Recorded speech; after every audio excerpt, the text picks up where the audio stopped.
মায়েরা আমার নিচে গিয়ে এখনো দেখতে পারি নাই, সবচেয়ে বড় আফসোস। এই তো ভাই, আমি সৌদি আরবে তো প্রায় দীর্ঘ 4.5 বছরের উপরে হয়ে গেছে। হ্যাঁ, আমি পেট্রোল পাম্পে থেকে আছি সৌদি আরবে। আমার 4 মাস তখন আমার মায়া দুনিয়াতে আইছে। তো উপর আল্লাহ রাখছে রিভিউ দিয়াই যে আমার বেতন 1.5 লাখ টাকা, 1 লাখ টাকা বাইডি ফাও। আসসালামু আলাইকুম, কেমন আছেন আপনারা সবাই?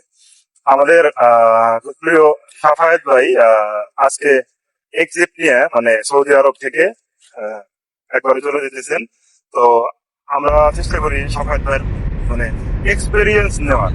তো সাফায়েত ভাই, আপনি সৌদি আরবে কতদিন ছিলেন?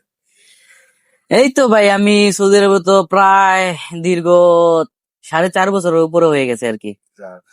আপনি তো পেট্রোল পাম্পে কাজ করতেন, এটা আমি হ্যাঁ, জানি। আমি পেট্রোল পাম্পে থেকে কাজ করতাম আর আচ্ছা, কি। তো এই 4 বছরে ঠিক আপনার কাছে কি মনে হয়েছে যে সৌদি আরবে কাজ করে সফলতার ব্যাপারটা ঠিক কতটুকু আপনার কাছে মনে হয় যে ভাই ভালো বা খারাপ?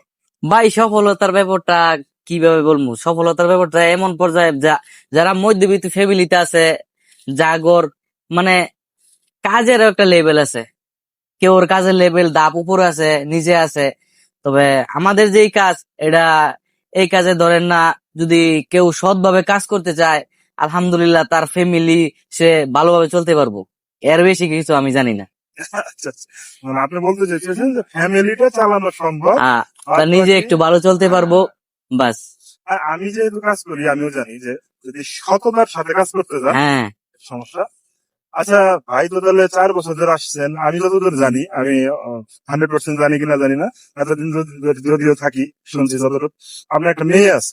হ্যাঁ, আলহামদুলিল্লাহ আমার একটা মেয়ে আচ্ছা, আছে। আপনি কি আসার আগে মেয়েরে দেখে আসছেন সরাসরি? না, আমি আসার আগে মেয়েরে দেখতে পারি নাই, কারণ আমি যখন সৌদি আরবে আমার 4 মাস, তখন আমার মায়া দুনিয়াতে আইছে। আমার সবচেয়ে বড় আফসোস, আমি আমার মায়ের আমার নিচে গিয়ে এখনো দেখতে পারি নাই, সবচেয়ে বড় আফসোস। আমি টাকা পয়সা আমি টাকা পয়সা দিয়ে কি করবো? ঠিক। আমার সবচেয়ে বড় আফসোস আমার মাইয়া। যাক, আলহামদুলিল্লাহ, আমি এই বিষয়টা সবচেয়ে বেশি গুরুত্ব দিতে চাইতেছিলাম, যার কারণে মাইয়া এই পর্যন্ত আমারে কয়েকবার কল দিছে যে বাবাই কোন সময় আইবা, বাবা তুমি কোন সময় আইবা, মানে ফোন দিলে একই কথা, তুমি কোন সময় আইবা। হুম।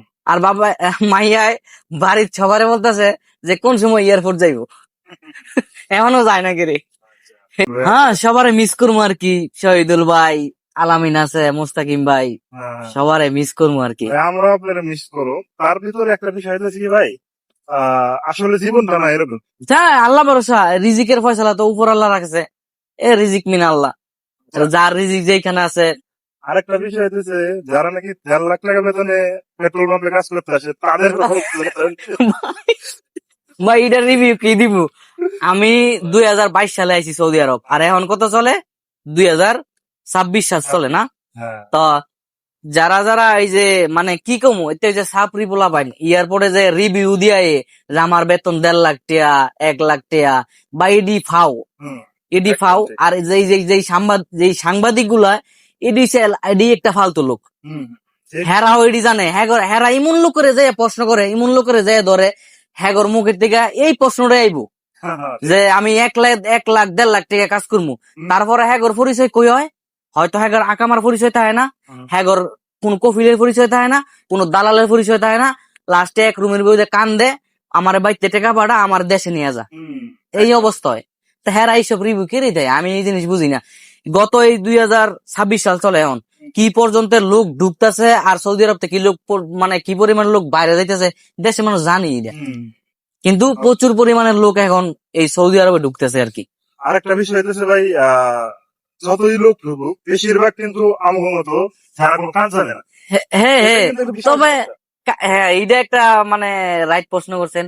তবে আমি মনে করি প্রবাস জীবনে যারা আছে, তারা যদি কোনো কর্ম মানে যে কোনো একটা কর্মে মানে শিক্ষা আছে, ওইটার লাইনে যদি সৌদি আরব আসতে পারে বা কোন যে কোনো জায়গায়, তো ওইটার হ্যাঁ মূল্য পাইবো, ওইটার টাকাও পাইবো। কিন্তু ওই যে আমরা কোনো মানে অজানা কাজ, মানে আমরা কোনো কাজ জানা নাই এই সৌদি আরব আইছি। কিন্তু কিন্তু সৌদি আরবের বাস্তবতা মনে করেন এই সৌদি আরব আইলে বোঝা যায় বাস্তবতাটা কি জিনিস।